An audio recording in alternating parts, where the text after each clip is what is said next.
안녕하십니까 여러분, 압구정 수달입니다. 재건축 초과이득 환수제, 환수금 관련돼서 재건축 아파트에 투자를 생각하시는 매수자분 혹은 재건축 단지를 소유하고 계시는 소유주분들 고민이 많으실 거라고 생각이 드는데, 최근까지의 뉴스 보도 및 각종 내용들 정리해드리도록 하겠습니다. 재건축 초과이득 환수제는 언제 환수금, 그 부담금을 내냐? 재건축 끝나고 준공인가 시점입니다. 준공인가 시점에 아파트를 사용해도 돼요 하는 그 시점에 납부하는 돈이 바로 재건축 초과이득 환수금, 부담금입니다. 그러면 이건 언제 도입됐냐? 2006년도에 도입이 되었고 중간에 쉬었어요. 언제 유예됐냐? 2013년부터 17년까지는 경기 상황이 너무 안 좋았다고 해서 2017년도 말까지 관리처분 계획인가 신청을 한 단지까지는 부담금을 면제해 주겠다라고 해서 최근까지 부담금을 부과받은 아파트들이 많지 않았어요. 거의 없다고 보셔야죠. 앞으로는 늘어날 예정이라고 합니다. 아파트 170만 세대 중에서 30년 넘으면 재건축을 할 수 있죠. 그러면은 재건축 가능한 현재 시점은 35만 가구, 즉 20% 정도가 재건축 초과이득 환수제 대상이 될 수도 있지 않냐. 앞으로 많이 오르게 된다면 이런 부분에 대해서 현재 국회에 재건축 초과이득 환수제와 관련된 법안이 계류 중이라고 하는데 과연 어떻게 바뀔 것이고 현재 부과 사례는 있는지 한번 살펴보도록 하겠습니다. 재건축 초과이득 환수법 개정안이에요. 22년도 작년 6월 24일 배현진 국민의힘 최고위원이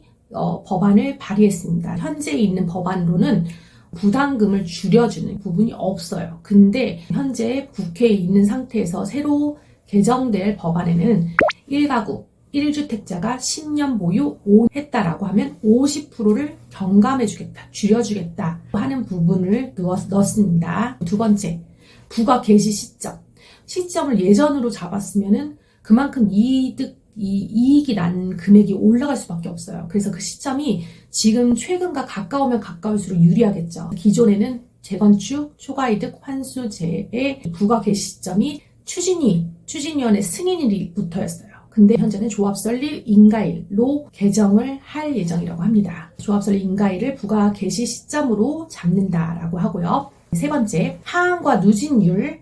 하한 금액은 3천만 원. 3천만 원 이하는 안 물었어요. 그리고 3천만 원 이상부터 부과를 했고 2천만 원 뛸 때마다 누진해서 부과를 하고 있는 상황인데, 최소한의 이득금을 3천이 아니라 1억으로 상향시킵니다. 그래서 1억 미만이다 하면은 부과하지 않고 1억 이상일 때부터 3천만 원씩 뛸 때마다 누진해서 부과할 예정이라고 합니다. 현재 발의되어 있는 상태인데 아직은 개정되지는 않은 상황입니다. 재건축 부담금 위헌 소재는 있지 않냐.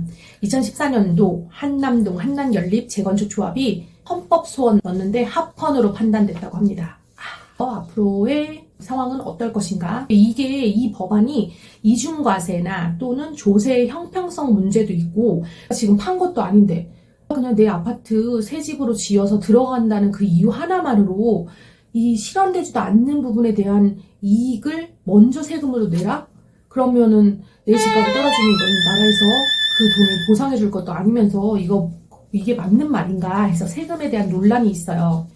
이 초과이득 환수제, 재건축 부담금 산출하는 방법은 어떻게 되냐? 이득이 낮다라고 했을 때 거기에 해당하는 금액에서 이제 일부를 부과하는 부분인데, 종료 시점, 그러니까 준공인가 시점이죠. 준공인가 시점의 주택 가액에서 빼요. 뭘 빼야 되냐면 개시 시점인 현행은 추진위원회 승인일, 그치만 개정되었을 땐 조합설립 인가일 그 시점에, 개시 시점에 주택 가액, 개발 비용, 집 짓는 데 들어가는 비용들을 빼기 정상적으로 주택 가격이 상승했다면 하는 그 상승분을 모두 다 빼요. 그럼 최종적으로 이익금이 나오겠죠. 1인당 초과이득을 조합원 수로 나눠요. 부담금은 1인당 초과이득이 3천만 원 이하면 현재는 면제, 개정안은 1억 이하면은 면제로 개정될 예정이라고 합니다. 3천만 원 이하일 때 면제, 그 이상부터는 10에서 50%까지 부과율을 누진해서 적용하고 있다고 합니다. 기간이 너무 길었다라고 하면 추진위까지나 이제 준공인가 시점부터 해가지고 역산해가지고 추진위원회 상태까지 현재로는 기간이 10년 넘었다라고 하면 그냥 준공인가 시점으로부터 부과기간이 10년을 넘었다면 종료 시점에서 역산해가지고 10년이 되는 날이 개시 시점으로 산정한다고 합니다. 어떻게 초과 이득을 줄일 수가 있을까요? 첫 번째는 종료 시점에 주택가액을 낮추면 되겠죠. 당연히 종료 시점에 주택가액을 낮추고 개시 시점, 현재는 추진이고 바뀌면 조합설 인가일인데 그때의 주택가액을 높이면은 이익이 줄어들기 때문에 그럼 부담금은 줄어들겠죠.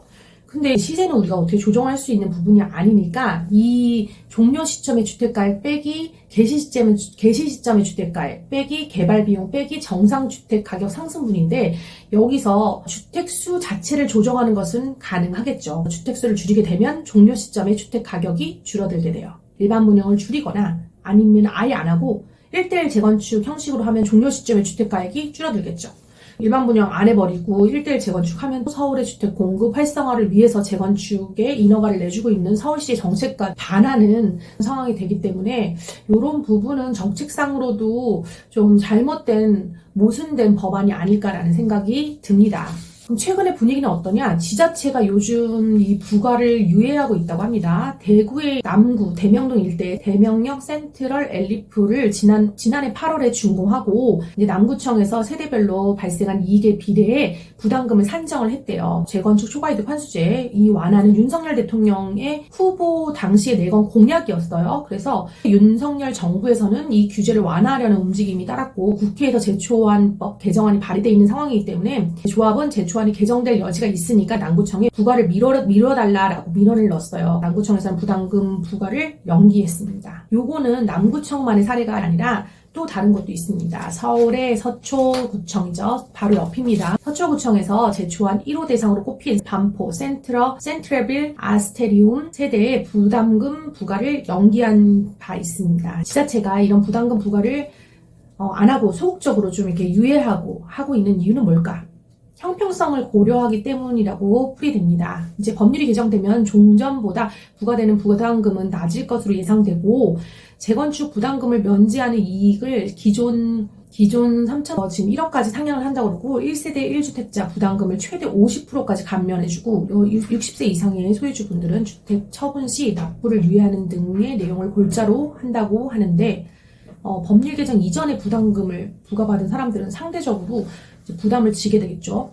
법률은 개정 이전에 소급해서 부담금을 조정하지 못하니까 이미 부과한 부담금을 낮추거나 이미 거둔 부담금을 돌려줄 수는 없는 상황이기 때문에 지금 현재 제초안법 개정이 계류된 상황까지 고려하면 여기서 발생할 수 있는 형평성 문제를 지자체가 염두한 게 아니냐라는 해석이 나오고 있습니다.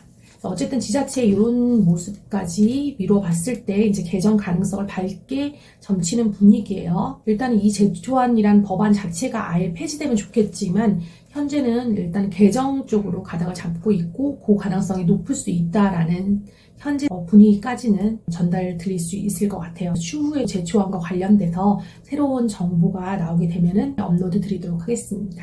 다음 시간에 또 좋은 정보로 찾아뵙겠습니다. 감사합니다.